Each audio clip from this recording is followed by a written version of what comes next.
Action? We're good. All right, I'll call the school board work session meeting to order. And roll call, Brian, here, Maureen. Here. Patty. Here. And Jane. Here. Get Courtney stuff in my head, Nancy's here. I was just making. Good timing.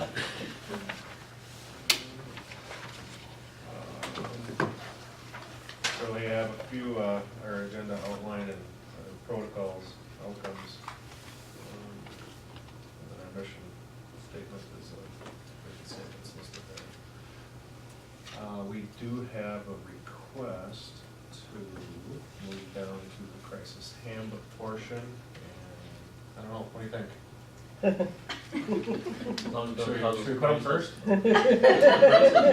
Crisis right now. Maybe we can figure out how to handle this in the handbook. All right. Fine by me. So let's drop down Yeah. to the crisis handbook portion of the meeting, and that's our counselors and psychiatrists, psychologists. Psychologists. That's what it is. You want to distribute? Off your own? Fresh off the presses.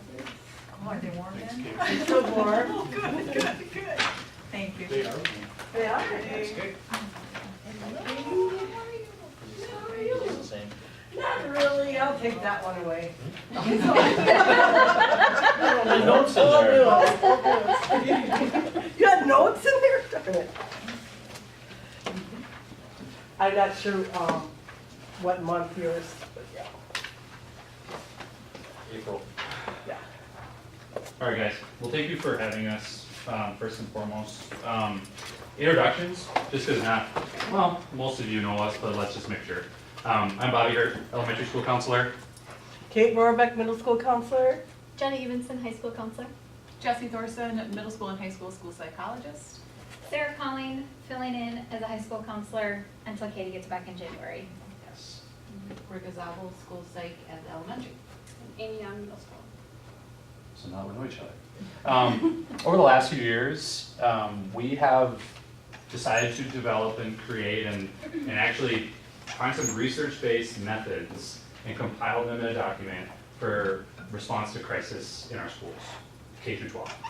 Okay, we've all unfortunately experienced crisis in each building and have handled them in ways that were appropriate, but we decided to make a toolkit to just give us more resources in like the situations that come up that teachers don't know what to do, or staff members don't really have a clear understanding of what do I do next. They have something to now turn to that gives them some insight on how to proceed. That's not just through us, they can do it through their classroom, right from their classroom. And we'll talk about some of the things that are in the document in just a second. So that's what we've been working on for the last 2 years. It's been a while. So a lot of thought, a lot of training, which we'll talk about a little bit later, went into this, with some methods that are approved by a lot of different agencies. So that's the crisis document in essence. What else we wanted to do is, there's a lot of topics going around right now that involve putting things on our teachers' plates, right? That's like a really hot button that's been pressed a lot in, at least in our buildings that we've been hearing about. Well, this essentially kind of takes something off. Yes, we're adding some information, but now when teachers walk in after a long weekend into a crisis situation, like everyone's worst nightmare, they don't have to all of a sudden panic and think of something quick that they need to do. They have information that they can turn to, open, touch with their hands, print, and create copies. Things like scripts, things like statements to provide their communities, and ways that we can build a team around crisis if it should unfortunately happen. So why will it be helpful? It establishes a consistent way to approach crisis as a district. So we can be more united in how we go through the steps. That's kind of a huge theme in things that have come up in the past. How have you guys done it? How have you done it? There's a lot of different answers to that question. This kind of gets us all on the same page, at least through the use of, something that's actually based on research. I've kind of already gotten into some of these other things, but it provides a framework for healing in a tiered intervention model. So there are more intensive responses to some of the crisis, and I don't want to say light, but there's also some more kind of student-friendly, kid-ready approaches for crisis, conversations that we feel confident enough to have. Not only do we feel confident enough to have, but we can project those to teachers so that they feel confident. I'm talking a little too much right now, so I'm gonna go a little faster. It also instills confidence and awareness for our teaching staff. You know, they come to us with a lot of questions, like, well, what do I do if so-and-so said this? You know, so-and-so's dog died, is that a crisis? You know, we can now show and we can give examples of ways that they can encounter and approach all those types of situations. And again, just a simple toolkit that is actually, I said simple, but it's pretty in-depth with a lot of different scenarios and a lot of different information that will be important for us as we move forward. So that's why we feel it will be helpful. On top of that, it gives us a really, I think, a good image on how we present these topics to our community so that we're all on the same page in the level of support that we give. So, moving forward, Miss Kate Fantastic. Rohrbeck. Yes, 2 years. We met You bet. practically every Wednesday for an hour and a half or so to collaborate together on all the resources that we went to, the trainings that we've had. So this is, we tried to put together a thorough description of trainings that we've had. We might have missed something here or there. Prepare 1 and 2, I just want to highlight a couple things. Prepare 1 and 2 was awesome. It was a 3-day last summer. Many of us went. 1 is more like your FEMA training. It was put together by 2 psychologists from River Falls. Yep. School psychologists, yeah, from River Falls. And anyway, it was more, systems approach. Prepare 1 was like your FEMA, kind of like your detailed nuts and bolts, what you do with trauma, incident command, that kind of thing.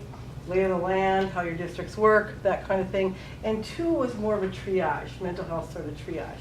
And it was and the tiered approach to, the bottom tier is everybody's going to have this response. Next is some will have small groups, some might have individual counseling. And the next up on top of the tier is psychological, referring to psychological help. Okay, trauma-informed care, big deal nowadays. Big deal, and how we respond to trauma. I was asked, I'm on the county CFS, Coordinated Family Service Board, and through that they've asked me to sit on a committee for trauma-informed care, so hopefully I learned from the county, what their system approach will be.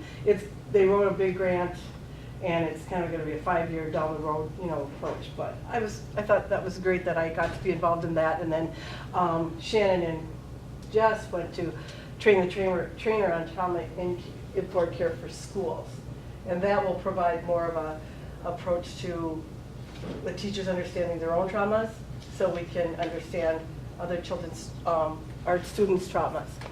FEMA, QPR, we had 2 years ago, 3? Did we, Patty? And some of us went to Amory before that, so that's question, persuade, refer. Model for suicide prevention. We went to solution-focused therapy. And one I want to point out now too is the DPI mental health framework is a big model that's coming up. So yeah, lots went into it. Our minds just collaborated like crazy. It was awesome. So I think it's a great tool. And I hope you do too. So the next slide will be contest. Okay, yes, my turn. I'm gonna fill in for Julie. She's at home with a little sick baby, so I will do my best to represent her well. Okay, so I'm gonna talk a little bit about the staff responsibilities and the section that talks about what staff members can do while they're here. So if everyone wants to turn in their document to page 5, actually I think it's page 6. No, page 5. It's fine. Page 5 for them. There's Page 5, there's a different, okay. Yours is different, so page 5, 6 for me. In a crisis situation, the last thing that we ever want to do is ask, what do we do? And having a very clear set, these are the action steps that you take right away, really kind of clears up any of that confusion about what do we do, who do we inform, how do we let counselors know, how do we let our staff know. And so in an ideal situation, all of our administrators would have these at home, And so if something happens over the weekend, which typically things do, we would have a very clear cut, this is what you do immediately, and then through the rest of the section 1 for the staff responsibilities, where you can literally like check off what needs to be covered. So if you look here at the immediate action steps for the different buildings, the principal would be the individual who is kind of going to be notified right away, whether that's a phone call from Patty, unfortunately, if it has to do with a death. Sometimes we've had phone calls from her, if it's a parent, or if we're notified by any other individual that our families have experienced a crisis. So the individual involved in that is typically the principal, and then they go through the whole step process here to make sure that everybody who needs to know. In a situation that came up this past fall at the high school, Mr. Moore was notified of a parent death, and then he contacted both Jenna and I, and then we contacted the other counselors and put into steps, what we needed to do, came together on Monday morning, came up with a plan to notify staff, and then kind of went through the rest of the day. So having this in front of them makes the people that need to make decisions, it's very clear for them and what they need to do in those situations. If family needs to be contacted, we have the outline steps for there, and then again for the school plan of action. If you go to the next page, media can sometimes be a big part of this. If it's a story where maybe there's a big car accident, or maybe there's a news reporter that wants to cover that story, the only person that would be able to talk about it would be the superintendent. That way we can protect the privacy of our students, of the family involved, and the district as well. And again, it has on there the individuals that would be responsible for contacting or talking to the media in any situation. As you look through there, we have the immediate steps and then the school specific. If you look under I guess it would be on page 6, we have all the meeting places for at each of the buildings, about where you can go in terms of places to meet and to conference. And then very specific, guidelines for how we would inform students, and then the rest of the faculty involved in that. The next section is what not teachers, but really just the response from the staff, and then the students as well. So in the crisis response, the guidelines for just understanding and responding to a crisis outlined here. This again would be shared with our staff members. So when we're talking about a tough situation, helping them come up with an action plan for in the classroom. If you're dealing with a student death, how do you handle the class that they're in? How do you tell those students? Those are tough conversations, and there's tough conversations for us to have, and we have all the training that we need to have those, and it's still really difficult, but yet we know that school goes on, our students still come to us, and they expect us to be prepared to help and support them. So there's just some great ways and resources that you can help be responsive to the crisis situation. And then if you look in the second part of that, there's definite changes in behavior that teachers can be aware of throughout the grieving process. We know that grief looks different for everybody, and everybody is impacted differently about, in regards to crisis situations. And we also know that grief can sometimes last a long time. And so just being aware and cognizant of what a student might be dealing with. We also have a plan of action for dealing with the personal items that might be left behind. How do we go into a locker, or how do we take their work down, or how do we address things in the building that are related to that student if there is a student death. We also know that we have a process to follow the student's schedule to make sure that there are counselors in the classroom to talk specifically to teachers and classes about what's going on and how to kind of process that with a group of students. And there's just some ideas about what to say, how to monitor the halls, and how to provide group support, just so that we know everybody is being taken care of that day. And then we also have some ideas for what we can do in the evening, knowing that sometimes we'll have parents that want to come in, if it's a big community loss or a community crisis, just knowing that the schools typically tend to be a place where people gather, having a plan in place for them as well to deal with the crisis. We also have the information in there for all the crisis team members. So again, if you are an administrator at home, you would have all of our personal phone numbers if it's, you know, crisis happens and it's not during the day, so that you know how to initiate and activate the plan, so that we don't have to sit and wonder, well, now what do we do in the situation as they come up, because they do happen. So that's those sections.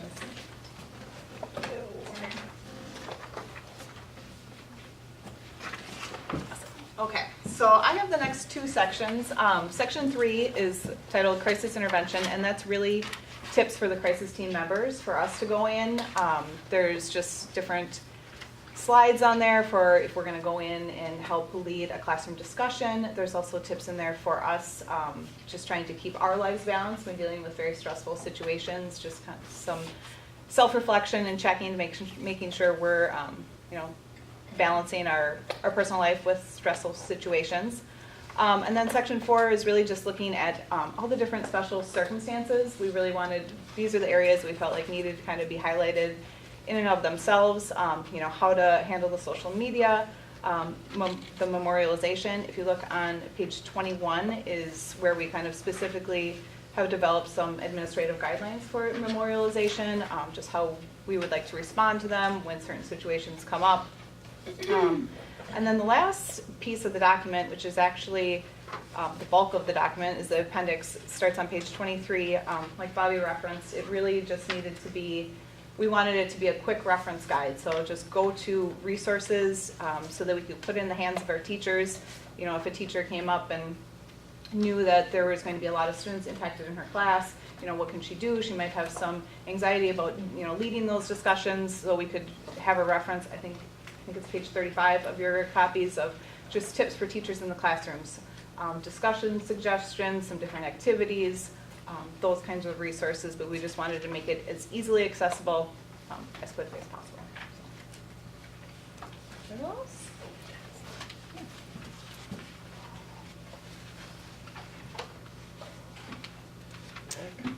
Power. Now that we have been working on the document for 2 years and we have what the product that we love, we're kind of trying to figure out, like, okay, now what? So now we need to get it in the hands of teachers, discuss it with administrators, and start using the plan.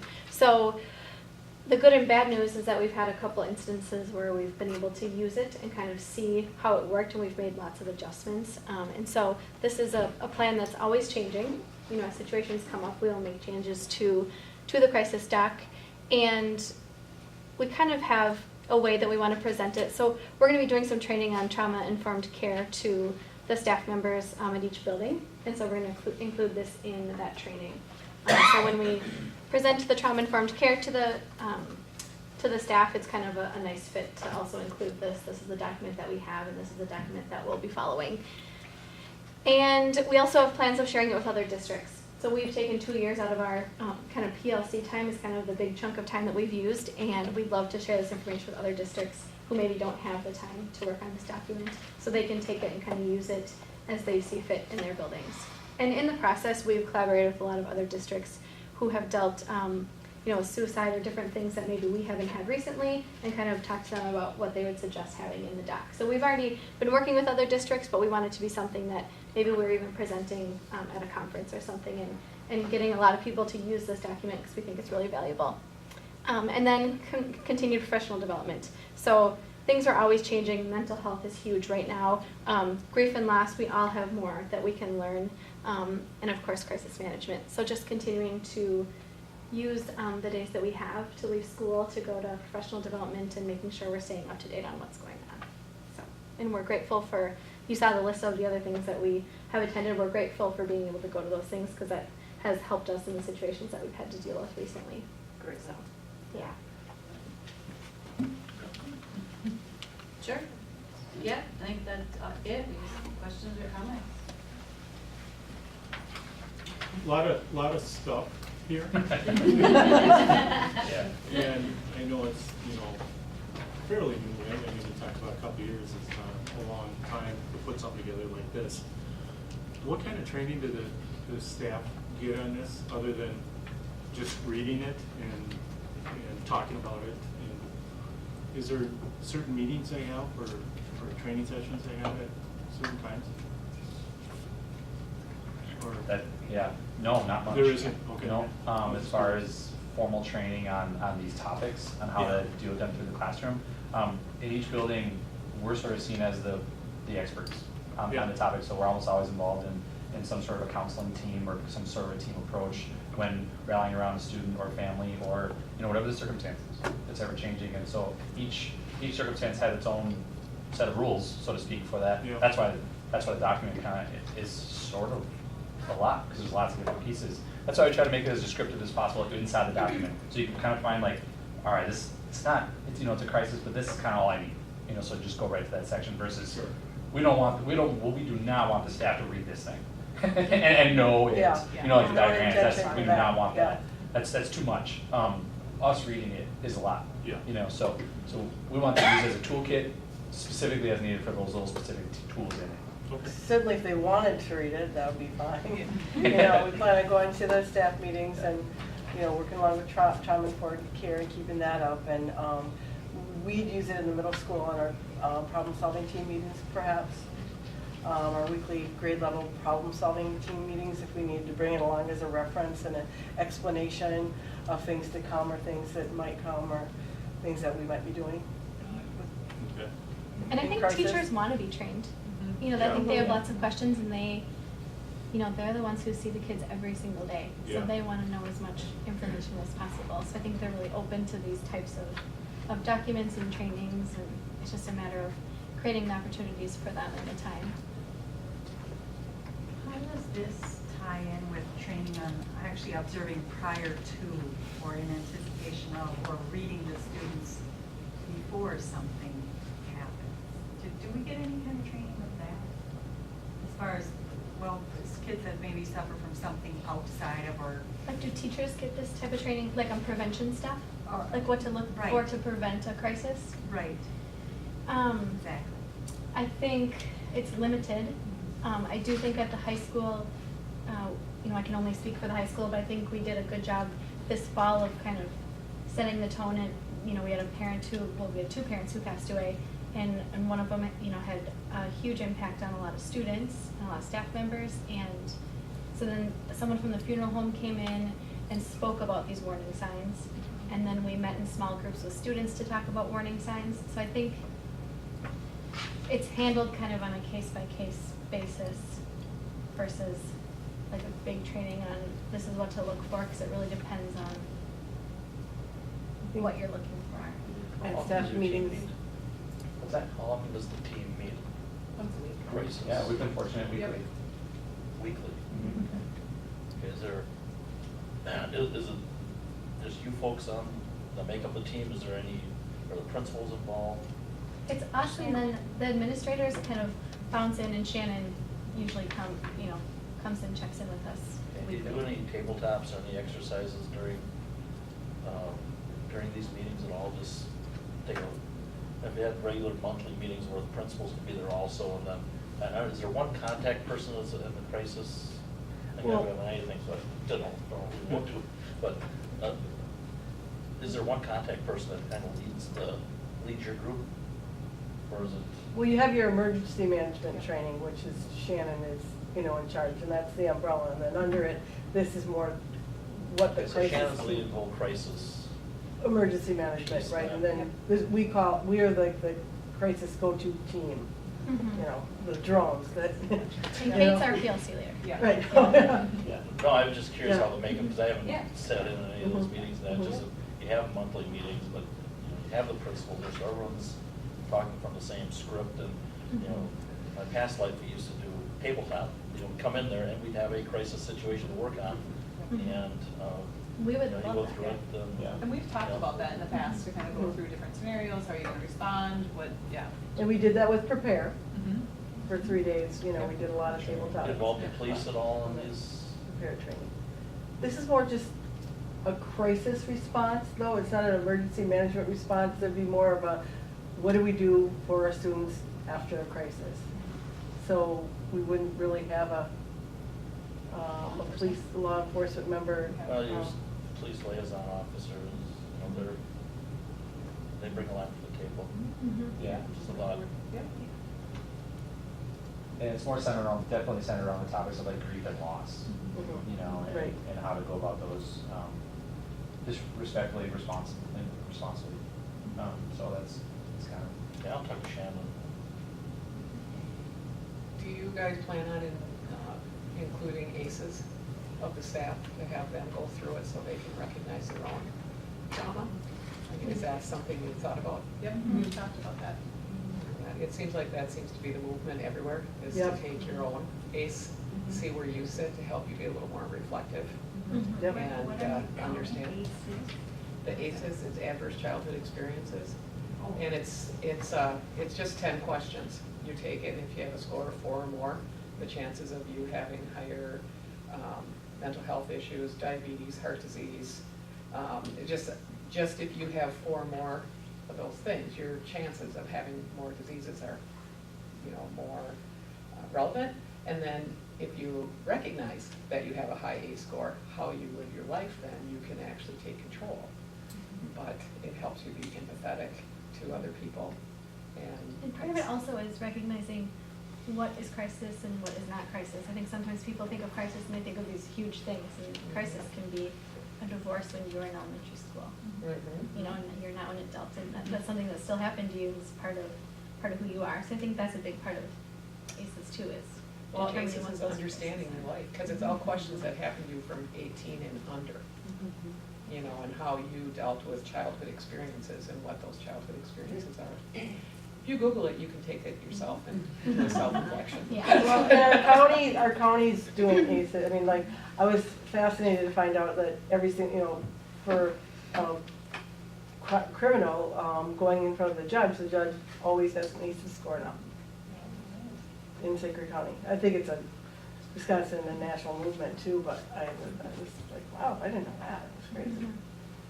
Do you have a reflection piece in here that if, let's say we have some crisis that we have to gather, team together, go through it, and then a week later, a debrief piece, is that in here also? Yep, it's in one of the, I think, the administrative checklist.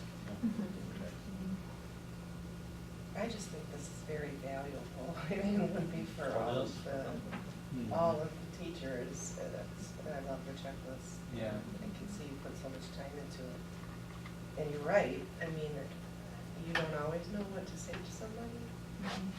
And this is really represents a lot of amazing work by you all. So thank you. Yeah, really, we really appreciate what you guys do, that's huge. Yeah, you put a lot of time and a lot of work, and these are a discussion that the board's been anxiously waiting to hear.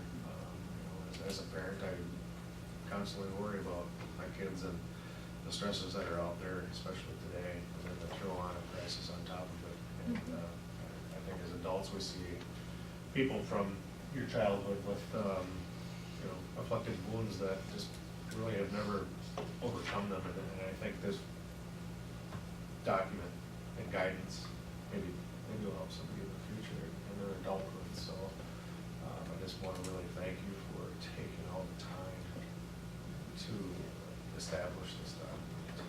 And I hope we don't have to use it. Yeah, the ultimate goal But is we to don't. just let this collect dust somewhere.